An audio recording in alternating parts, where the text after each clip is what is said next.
तुम्हाला जर केसांच्या समस्या असतील, हिमोग्लोबिन, लोह या गोष्टींची कमतरता असेल, तर हे लाडू नक्कीच करून बघा. अळीव किंवा याला अहळीव किंवा हलीम असं सुद्धा म्हणतात. या पारंपरिक पदार्थाबाबत आपण अनेकदा ऐकलेलंच आहे. अळीवाचे केलेले लाडू, खीर महिलांच्या आरोग्याच्या दृष्टीने खूप फायदेशीर आणि चांगले असते. अळीवात मोठ्या प्रमाणामध्ये लोह, folate, vitamin A, vitamin E, fibre आणि प्रोटीनसह अनेक पोषक घटक असतात. तर असा हा पौष्टिक लाडू कसा करायचा बरं, ते आपण या व्हिडिओमध्ये पाहणार आहोत. खूप झटपट होतो, अगदी कमी साहित्यामध्ये आणि पटकन होणारे हे लाडू कसे करायचे ते पाहूया. हे बघा, इथे मी 100 ग्रॅम अळीव घेतलेले आहेत. हे कोणत्याही किराणा मालाच्या दुकानामध्ये अगदी सहज उपलब्ध होतात. आता हे 100 ग्रॅम अळीव निवडून घेतले, स्वच्छ करून घेतले. एका पॅनमध्ये आपल्याला हलकेसे असे गरम करून घ्यायचे आहेत. हे अळीव आपण असे गरम करून घेतल्यामुळे भिजवल्यानंतर सुद्धा ते चिकट बनले जात नाहीत. म्हणून आपल्याला इथं अळीव असे व्यवस्थित भाजून घ्यायचे आहेत. फक्त 2 ते 3 मिनिट हे अळीव इथे मी गरम करून घेतले आहेत. आता यानंतर आपण हे अळीव एका भांड्यामध्ये काढून घेऊया. अळीव एका भांड्यामध्ये काढून घ्यायचे, थोडेसे थंड होऊ द्यायचे आणि त्यामध्ये ज्या वाटीने आपण अळीव मोजून घेतले त्याच्या दुप्पट पाणी घालून घ्यायचं आहे. साधारण हे बघा असे थंड झाल्यानंतर आपण यामध्ये दुप्पट पाणी घालून घेऊया. नारळाचं जर पाणी असेल तर ते घातलं तरीही चालेल. नसेल तर साध्या पाण्यामध्ये हे अळीव आपण इथे भिजवून घेऊया. अळीव आपल्याला कमीत कमी अर्धा तास तरी भिजवून घ्यायचे आहेत. अळीव चांगले भिजल्यानंतर ते फुगले जातात. आता यावरती आपण झाकण ठेवूया आणि 1 तास मी हे अळीव चांगले भिजवून घेतलेले आहेत. अळीव भिजत होते तोपर्यंत नारळाचा चव काढून घेतलेला आहे.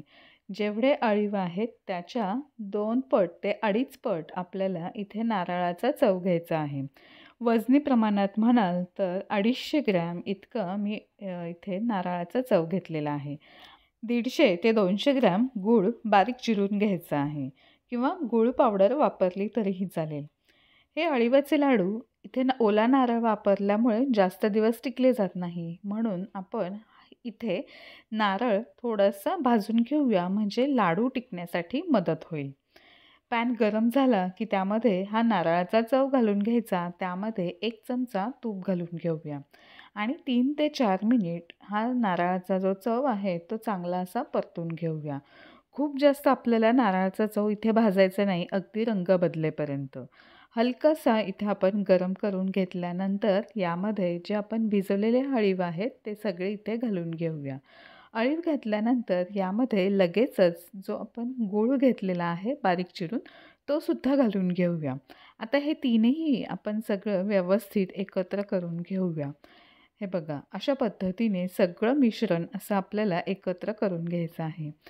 गॅसची आच एकदम मंद ठेवायची आहे. मंद आचेवरती आपल्याला हे करून घ्यायचं आहे. अळीवामध्ये व्हिटॅमिन ई मोठ्या प्रमाणात असल्याने ज्यांना कोंड्याची समस्या आहे त्यांनी आहारात अळीवाचा जरूर समावेश करावा. अळीवामुळे त्वचा चमकदार होण्यासाठी मदत होते. चेहऱ्यावरील सुरकुत्या काही प्रमाणात कमी होण्यासाठी मदत होते. आता हे जे मिश्रण आहे त्यावरती आपण झाकण ठेवून 5 मिनिट मंद आचेवरती शिजवून घेतलेलं आहे. हे बघा, गूळ व्यवस्थित विरघळला गेलेला आहे आणि सगळं एकजीव होण्यासाठी चांगली मदत होते. अळीवसुद्धा चांगले शिजले जातात. दुसऱ्यांदा फक्त 2 मिनिट मी यावरती झाकण ठेवलं, एक छान अशी वाफ काढली. मिश्रण सगळं चांगलं शिजलं गेलेलं आहे. मिश्रण जेवढं चांगलं शिजलं जाईल तेवढे आपले अळीवाचे लाडू आपले चांगले बनले जातात. हे बघा, अशा पद्धतीने हे मिश्रण चांगलं शिजलं गेल्यानंतर हे एकसारखं झालेलं आहे, एकजीव झालेलं आहे आणि हळूहळू हे मिश्रण असं घट्ट झालेलं दिसतंय आपल्याला. आता या स्टेजला आपल्याला गॅस बंद करायचा आहे आणि यामध्ये आपल्या आवडीनुसार वेलची पूड आणि जायफळ पूड यामध्ये घालून घेऊया. वेलची पूड आणि जायफळ पूड घातल्यामुळे या अळीवाच्या लाडूंना खूप छान स्वाद येतो. यामध्ये काही जण ड्रायफ्रूट्स घालतात, पण पारंपरिक पद्धतीचे जे लाडू आहेत त्यामध्ये ड्रायफ्रूट्स घातले जात नाहीत. म्हणून मी सुद्धा इथे यामध्ये ड्रायफ्रूट घातलेले नाही आहेत. जर तुम्हाला ड्रायफ्रूट्स घालायचे असतील तर घालू शकता. तर हे बघा, अशा पद्धतीने मी इथे जायफळ पूड आणि वेलची पूड घालून घेतलेली आहे. सगळं एकत्र करून घेऊया. इथे हे अळीवाचे लाडू करत असताना नारळाचं प्रमाण हे अळीवापेक्षा 2.5 पट असलं पाहिजे आणि लाडू करत असताना जाड तळ असलेलं भांडं वापरायचं आहे, म्हणजे मिश्रण तळाला चिकटलं जात नाही. यानंतर हे बघा, हे मिश्रण असं थंड झालेलं आहे. आता याचे असे आपण छोटे छोटे लाडू वळून घेऊया. दररोज सकाळी दुधाबरोबर हा एक लाडू खाल्ल्याने आपल्या आरोग्याच्या ज्या समस्या आहेत त्या बऱ्याचशा कमी होण्यासाठी मदत होईल. हिवाळ्यामध्ये लहानांपासून ते मोठ्यांपर्यंत हे लाडू नक्कीच खाल्ले गेले पाहिजेत.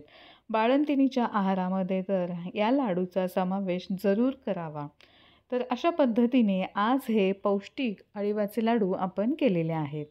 हे लाडू थोडेसे आपण वरती ठेवायचे आहेत, बाकीचे लाडू आपण फ्रीजमध्ये ठेवायचे आहेत. त्यामुळे हे लाडू करत असताना खूप कमी प्रमाणामध्ये करायचे आहेत. खूप एकदम जास्त आपण लाडू हे करू शकत नाही.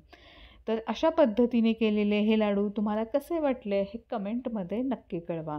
व्हिडिओ थोडा जरी आवडला असेल तर लाईक करा, शेअर करा आणि आपल्या यूट्यूब चॅनलला सबस्क्राईब करायला विसरू नका. अशाच मस्त नवनवीन रेसिपी घेऊन पुन्हा भेटूया. तोपर्यंत धन्यवाद.